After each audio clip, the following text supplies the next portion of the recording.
Have you ever noticed, as you move through the strange currents of human life, that the people who appear the most harmless are often the ones who carry the deepest quiet within them? And in that quiet, sometimes something far more unsettling resides. We are taught to fear the loud ones, the angry ones, the ones who shout and rage like storms. But storms are honest. They reveal themselves immediately. The true danger, the kind that slips beneath the surface of awareness, comes not from thunder, but from silence.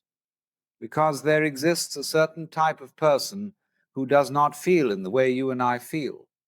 Their emotional landscape is not a sea, but a desert, vast, still, and strangely empty, quiet, unmoving, unaffected.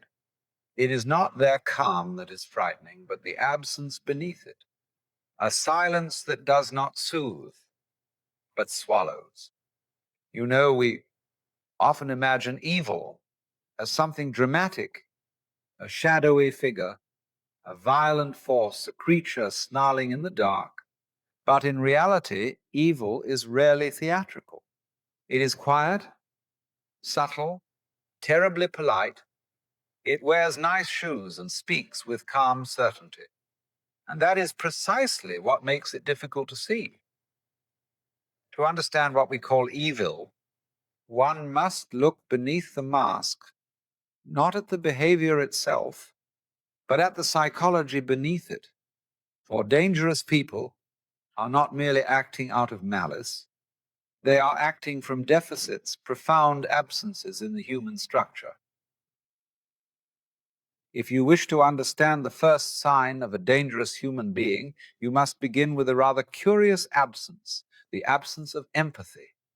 Not the polite, socially conditioned empathy we display at funerals or family gatherings, but the deep, resonant capacity to feel the inner world of another.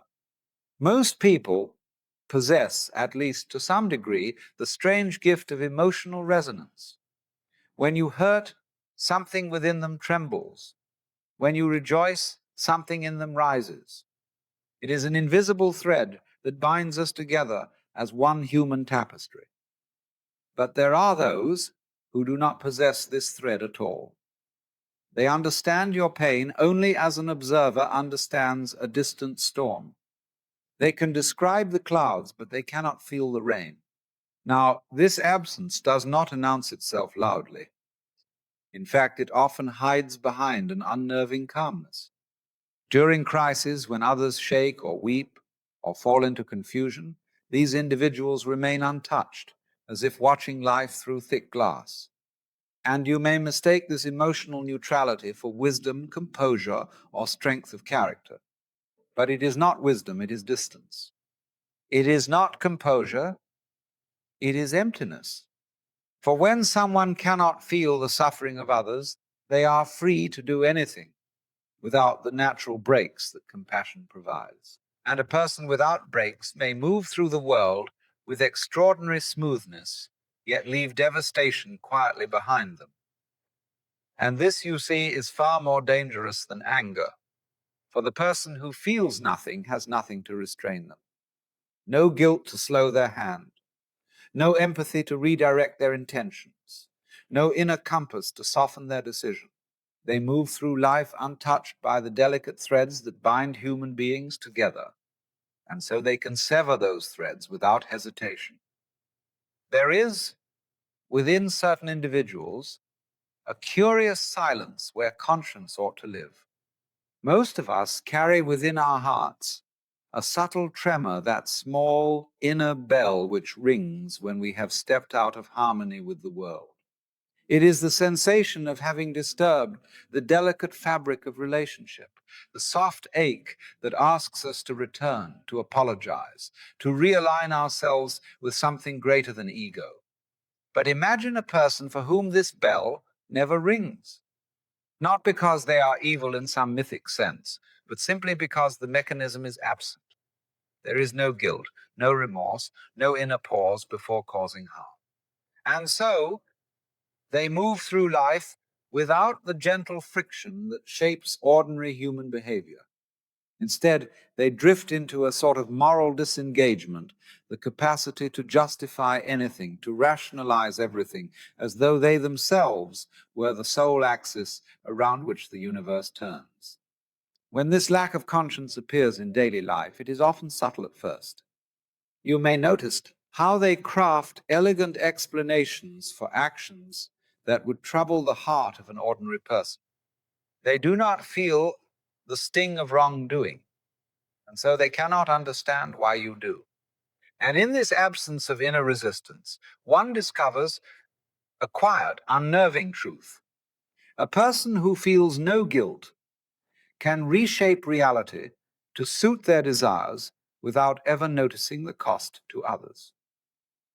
For conscience is not merely a list of rules or moral commandments handed down by society, it is rather the echo of empathy within oneself. It is the internal tug that whispers, "You have caused harm, you must make this right."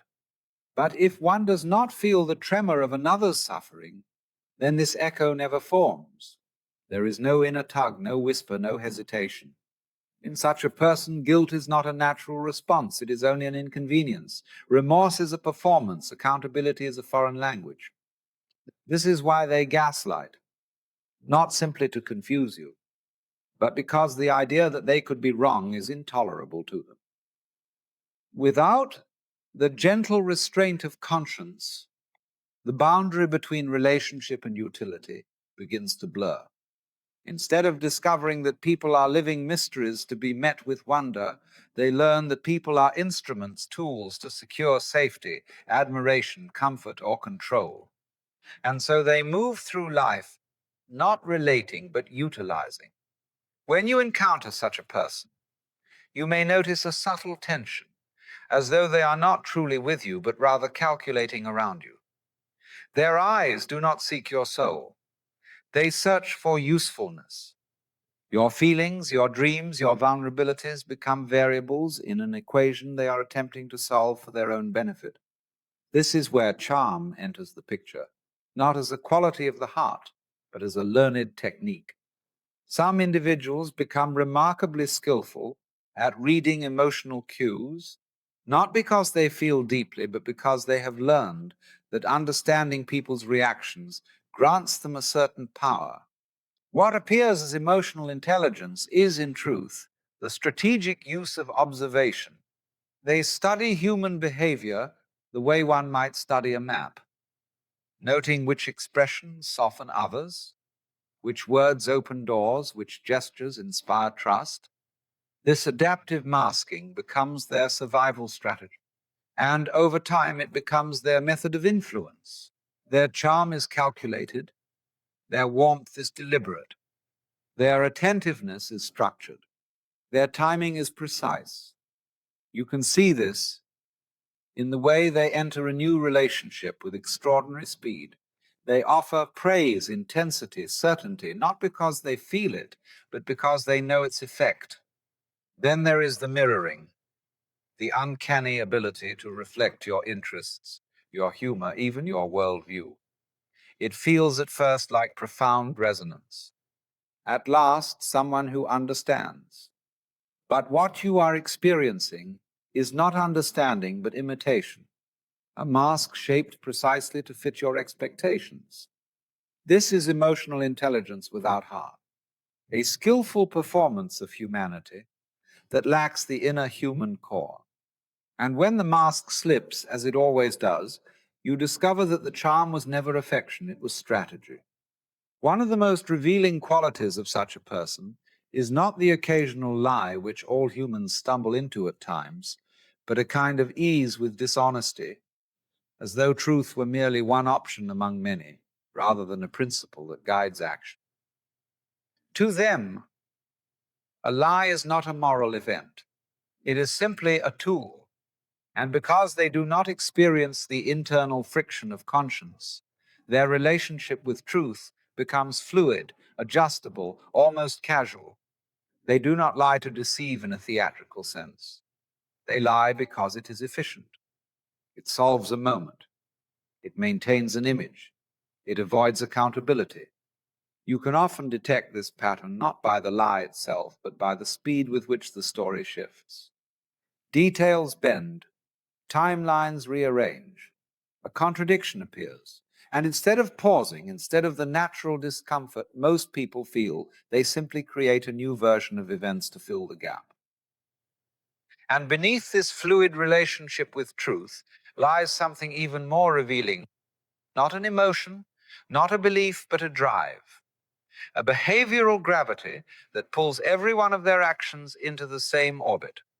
There is another trait that separates ordinary difficult people from truly dangerous ones.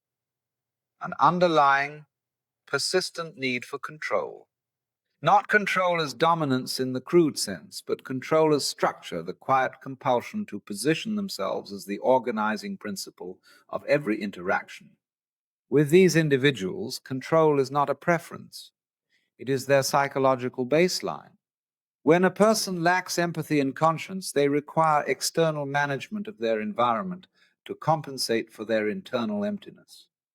And so they begin to shape the dynamics around them with unnerving subtlety, deciding what is discussed, what is ignored, what is interpreted, and what is denied. You will see it in how they test boundaries, early small interruptions, minor corrections, strategic withholding. These are not accidents, they are probes. They are measuring how easily your reality can be adjusted.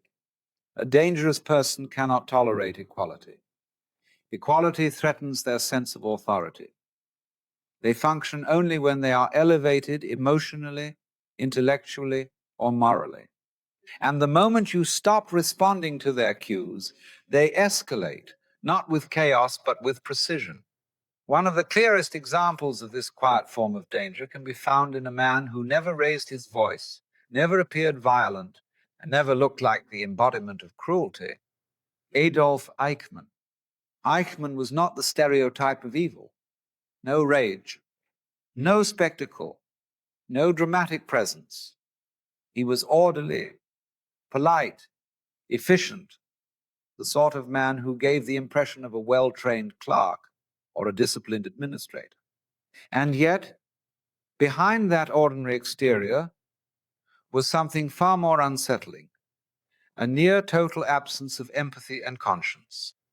When questioned after the war, Eichmann didn't express hatred. He didn't express ideology. He barely expressed emotion at all. He simply described his role as one would describe a series of administrative tasks, paperwork, logistics, coordination. Human suffering was not denied, it was simply irrelevant. A detail, a footnote. The emotional meaning of the pain he facilitated never seemed to register. And that is what makes him such a crucial example. Eichmann did not commit atrocities because he was consumed by passion or driven by personal rage. He committed them because nothing inside him resisted. No empathy to interrupt the process. No conscience to create tension. No inner life deep enough to confront the consequences of his actions.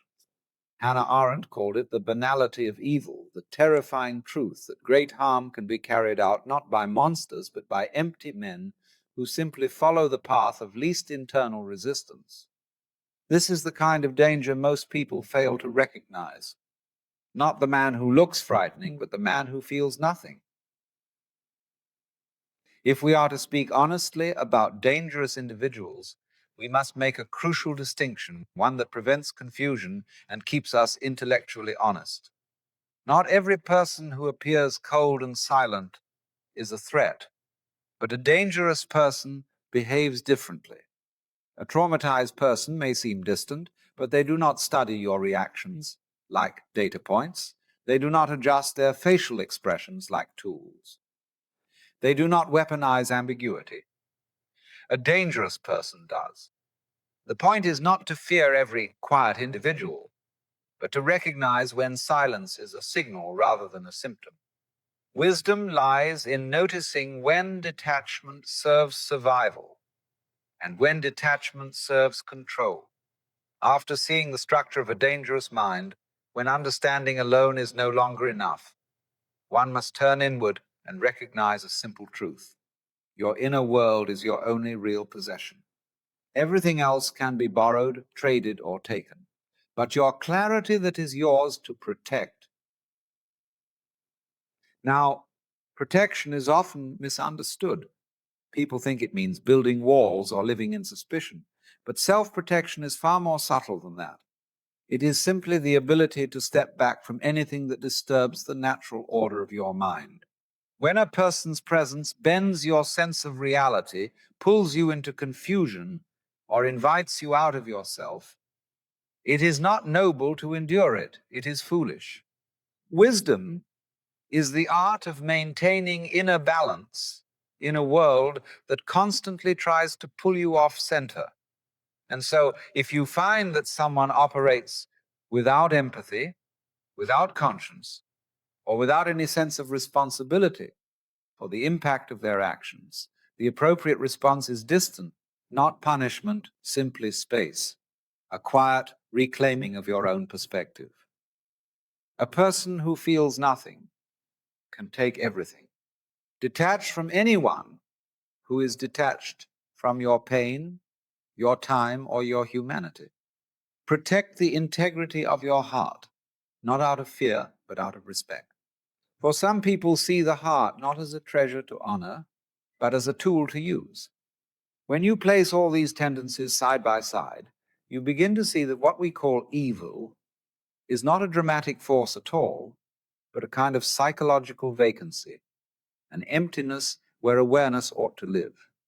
It isn't darkness in the mythological sense, but a deficiency in the capacity to recognize oneself in others. This absence produces a very particular kind of human being, clever, persuasive, outwardly composed, yet hollow at the center. Not because they are plotting destruction, but because they lack the inner reference point that would prevent it. Once you understand this, the question is no longer how to judge such people, but how to stay awake around them.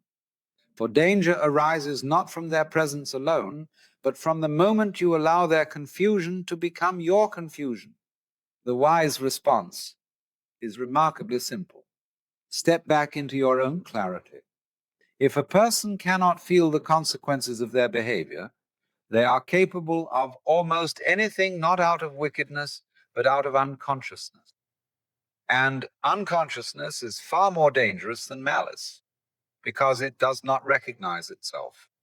In the end, the task is not to harden yourself, but to remain lucid, to see clearly what is in front of you, and to walk away when clarity demands it.